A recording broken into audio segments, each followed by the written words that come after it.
ഞാൻ ഷോൾഡർ പെയിനായിട്ടാണ് ഇവിടെ ഡോക്ടർ ഫിസിയോയിൽ വന്നത്.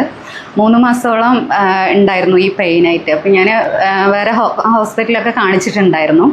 അപ്പോൾ ഒരു 2-3 പ്രാവശ്യമൊക്കെ നമ്മൾ ഹോസ്പിറ്റലിൽ പോയെങ്കിലും പെയിൻ കില്ലർ അങ്ങനെയുള്ളത് തരല്ലാണ്ട് കറക്റ്റ് നമുക്കൊരു ട്രീറ്റ്മെൻറ്റ് ഒന്നും കിട്ടിയിട്ടുണ്ടായിരുന്നില്ല. നൈറ്റാണ് കൂടുതൽ ഇതിൻ്റെ പെയിൻ ഉണ്ടാവുക. ശരിക്കും നേരെ ഉറങ്ങിയിട്ട് തന്നെ കുറേ ആയി, രാത്രികളിലൊക്കെ കരയാണ്ട് ഇല്ലാത്ത ദിവസങ്ങളില്ല. അപ്പം അത്രയും പെയിനായിരുന്നു ഒരുപാട്. ഇപ്പം നമ്മൾക്ക് വർക്കും അങ്ങനത്തെയുള്ള വർക്കായതുകൊണ്ട് ഇപ്പോൾ മോർണിംഗുള്ള ആ വർക്കും നൈറ്റ് ഈ പെയിനും എല്ലാം കൊണ്ടും ശരിക്കും കുറേ ആയിട്ട് ഇത് ബുദ്ധിമുട്ടായിരുന്നു. അപ്പോൾ ലാസ്റ്റ് ടൈം തന്നെ നമ്മൾ വേറൊരു ഹോസ്പിറ്റലിൽ കാണിച്ചിട്ടുണ്ടായിരുന്നു.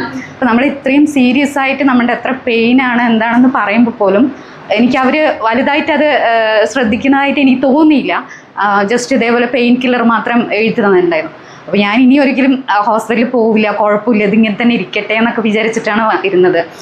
അപ്പോഴാണ് നമ്മളുടെ ഇവിടെ വണ്ടിത്തവളം, അതും അടുത്ത് തന്നെയാണ് ഈ ഇതുള്ളത്. അപ്പോൾ ശരി ഫിസിയോനും കൂടി ഒന്ന് കാണിച്ച് നോക്കാമെന്ന് പറഞ്ഞിട്ട് ഇവിടെ വന്നായിരുന്നു. അപ്പോൾ ഡോക്ടർ സൂര്യാണ് നോക്കിയിട്ടുണ്ടായിരുന്നത്. അപ്പോൾ കറക്റ്റ് 7 days ആയിരുന്നു സാറ് കറക്റ്റായിട്ട് വരാൻ പറഞ്ഞത്. നമ്മളത് കറക്റ്റായിട്ട് ഫോളോ ചെയ്തു. ഇപ്പോൾ ഇന്നേക്ക് 7 ദിവസമായി. അപ്പോൾ കറക്റ്റ് ട്രീറ്റ്മെൻറ്റും ഇതിലൂടെ നമ്മൾക്ക് പെയിന് നല്ലോണം കുറവുണ്ട്. കാരണം ഇപ്പോൾ ഒരു 2-3 ദിവസമായിട്ട് സമാധാനത്തോടെ ഉറങ്ങാൻ പറ്റുന്നുണ്ട്, നമുക്ക് ആ പെയിൻ ഇല്ലാണ്ട് ഉറങ്ങാൻ പറ്റുന്നുണ്ട്.